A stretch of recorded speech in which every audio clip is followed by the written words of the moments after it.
Serviciul Fiscal de Stat reamintește că la data de 2 mai 2023 expiră termenul de prezentare a declarației cu privire la impozitul pe venit de către persoanele fizice cetățeni.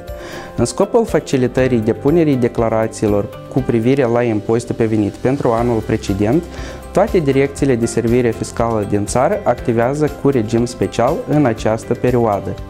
Astfel, în zilele lucrătoare, graficul se extinde cu 2 ore, iar în zilele de sâmbătă și duminică, precum și la data de 1 mai, direcțiile de servire fiscală vor activa de la orele 9 până la orele 15.